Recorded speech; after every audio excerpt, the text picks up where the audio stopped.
किसान भाइयों नमस्कार, मैं पुनीत सिसोदिया। किसान भाइयों आज की इस वीडियो में हम जानने वाले हैं कि रॉ FYM यानी कि कच्ची गोबर की खाद यदि हम अपने खेतों में उपयोग करते हैं, खेतों में डालते हैं तो उसके क्या क्या नुकसान हमें देखने को मिल सकते हैं। मैंने बहुत से किसान भाइयों को देखा है कि वो पशुओं का जो गोबर होता है उसको डायरेक्ट भरते हैं और अपने खेतों में डाल देते हैं, तो इससे काफ़ी ज़्यादा नुकसान आपको अपने खेतों में देखने को मिल सकते हैं, फसलों में देखने को मिल सकते हैं। तो वही समझेंगे कि क्या नुकसान देखने को मिलते हैं और यदि आप पूरी तरीके से डिकम्पोज्ड FYM यानी कि तैयार गोबर की खाद डालते हैं तो उसके क्या बेनिफिट देखने को मिलते हैं।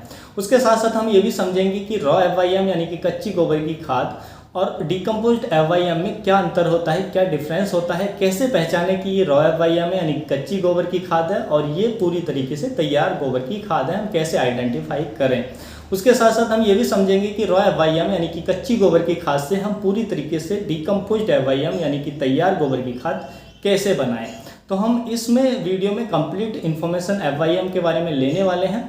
वीडियो अच्छा लगे तो लाइक कीजिएगा, अच्छा ना लगे तो आप इसे डिसलाइक भी कर सकते हैं। और यदि आप हमारे चैनल पर नए हैं, हमारी जो वीडियोज आपको अच्छी लगती हैं, आपके लिए उपयोगी होती हैं, तो आप हमारे चैनल को सब्सक्राइब करके हमसे जुड़ भी सकते हैं। तो चलिए जानते हैं। सबसे पहले हम रॉ FYM यानी कि कच्ची गोबर की खाद और डिकम्पोज्ड FYM यानी पूरी तरीके से तैयार गोबर की खाद में अंतर समझ लेते हैं कि इसमें क्या अंतर होता है, कैसे हमें आइडेंटिफाई करना है। देखिए, पहला जो अंतर होता है कि आप रॉ FYM कच्ची गोबर की खाद देखेंगे तो उसके बड़े बड़े डेले से आपको दिखाई देते हैं, और यदि आप डिकम्पोज्ड पूरी तरीके से तैयार गोबर की खाद देखेंगे तो उसके जो पार्टिकल्स हैं बहुत महीन होते हैं, वो बहुत भुरभुरी होती है, बहुत बारीक होती है। ये हमें दोनों में अंतर देखने को मिलता है पहला। दूसरा अंतर जो हमारी कच्ची गोबर की खाद है उसमें आपको दुर्गंध आ सकती है, स्मेल देखने को मिल सकती है, लेकिन जो हमारी डिकम्पोज्ड तैयार गोबर की खाद है उसमें कोई भी स्मेल आपको देखने को नहीं मिलेगी। तीसरा जो डिफरेंस होता है कि रॉ FYM यानी कच्ची गोबर की खाद के और जो डिकम्पोज्ड गोबर की खाद के कलर में काफ़ी डिफरेंस होता है। डिकम्पोज्ड जो गोबर की खाद होती है, तैयार गोबर की खाद होती है, उसका जो कलर होता है एकदम ब्लैक टू ब्राउन होता है, यानी कि ब्लैक कलर की वो होती है। तो ये डिफरेंस दोनों में हमें देखने को मिलता है। अब हम इनके नुकसान समझ लेते हैं। देखिए, जब आप कच्ची गोबर की खाद का उपयोग अपने खेतों में करते हैं किसी भी फसल की बुवाई से पहले, तो उसके क्या क्या नुकसान होते हैं, और यदि तैयार करते हैं, तैयार गोबर की खाद का उपयोग करते हैं तो उसके क्या बेनिफिट होते हैं।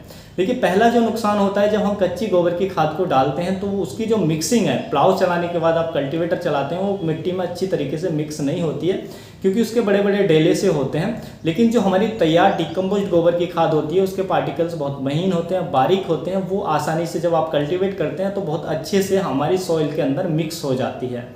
पहला नुकसान हमें यही देखने को मिलता है मिक्सिंग का। दूसरा कि जो आप यदि कच्ची गोबर की खाद का अपने खेतों में उपयोग कर रहे हैं तो आपके खेतों के अंदर जो इंसेक्ट हैं हानिकारक, वो बढ़ सकते हैं, वो आपको उनकी समस्या देखने को मिल सकती है। हानिकारक इंसेक्ट में जैसे कि वाइट ग्रब, जब आप कच्ची गोबर की खाद आप किसी भी फसल की बुवाई से पहले डालते हैं तो आपके खेत में वाइट ग्रब की समस्या देखने को मिल सकती है जो आपकी फसलों में नुकसान पहुंचाएगा।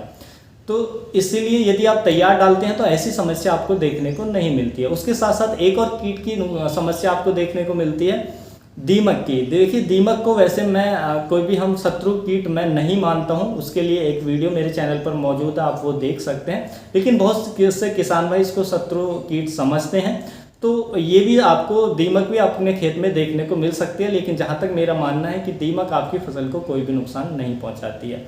तो स्पेशली जो वाइट ग्रब है उसकी समस्या आपको देखने को मिल सकती है। उसके बाद जो तीसरी समस्या हमें देखने को मिल सकती है कच्ची गोबर की खाद खेतों में डालने से, वो है कि हमारे खेतों के अंदर जो वीड्स हैं, खरपतवार हैं, वो बढ़ सकते हैं, वो ज़्यादा हो सकते हैं। ऐसा क्यों? देखिए, जब पशु को हम चारा खिलाते हैं तो उसमें वो खरपतवार, वीड्स वगैरह भी उनके अंदर वो चारे में खाते हैं। तो वीड्स में क्या होते हैं, सीड भी होते हैं, तो उनके अंदर जो हमारे पशु होते हैं उनके अंदर सीड भी जाता है। तो जो हमारे गोबर होता है उसमें सीड्स यानी कि जो खरपतवारों के बीज हैं वो भी उसके अंदर आते हैं। जब वो बीज आते हैं तो हम यदि कच्ची गोबर की खाद को डायरेक्ट खेतों में डालते हैं तो वहाँ से जो बीज हैं, जो सीड्स हैं खरपतवारों के, वो हमारे खेत के अंदर जाएंगे, जिससे हमारे खेत के अंदर खरपतवार बढ़ जाएंगे। वहीं पर यदि हम डिकम्पोज डालते हैं यानी कि पूरी तरीके से तैयार गोबर की खाद डालते हैं तो क्या होता है कि जब हम उसको गोबर को डिकम्पोज कर लेते हैं, पूरी तरीके से तैयार गोबर की खाद कर लेते हैं, तो उसमें 5-6 महीने का समय लगता है। तो उसके अंदर जो सीड्स होते हैं वो भी डिकम्पोज हो जाते हैं, वो भी पूरी तरीके से गल जाते हैं। तो डिकम्पोज जब हम गोबर की खाद का उपयोग करते हैं तो हमारे खेतों में वीड्स की समस्या यानी कि वीड्स की जो संख्या बढ़ती है वो हमें देखने को नहीं मिलती है। तो ये तीसरा नुकसान हमें ये भी देखने को मिल सकता है।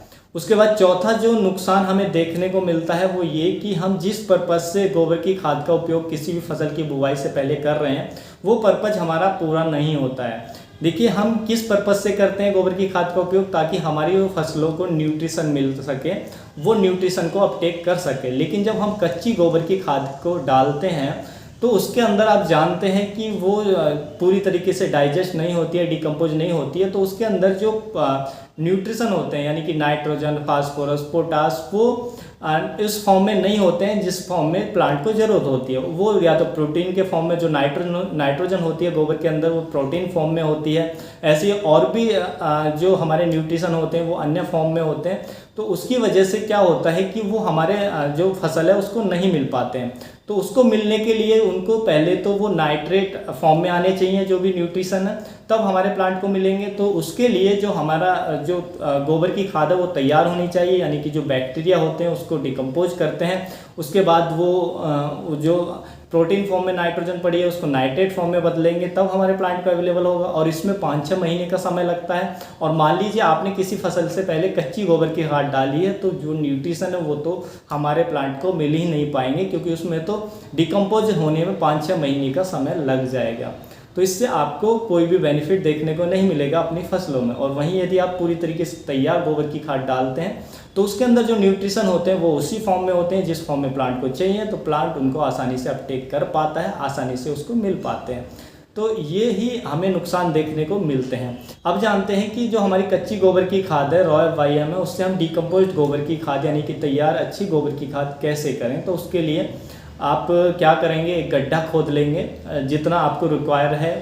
आपका जो गड्ढा है वो कम से कम 1 मीटर गहरा होना चाहिए। बाकी उसकी लंबाई चौड़ाई जो आपके पास जितने पशु हैं उसकी रिक्वायरमेंट के हिसाब से, जो आपके पास गोबर अवेलेबल है यानी कि FYM अवेलेबल है, उसकी रिक्वायरमेंट के हिसाब से उसकी लंबाई चौड़ाई आप रख सकते हैं।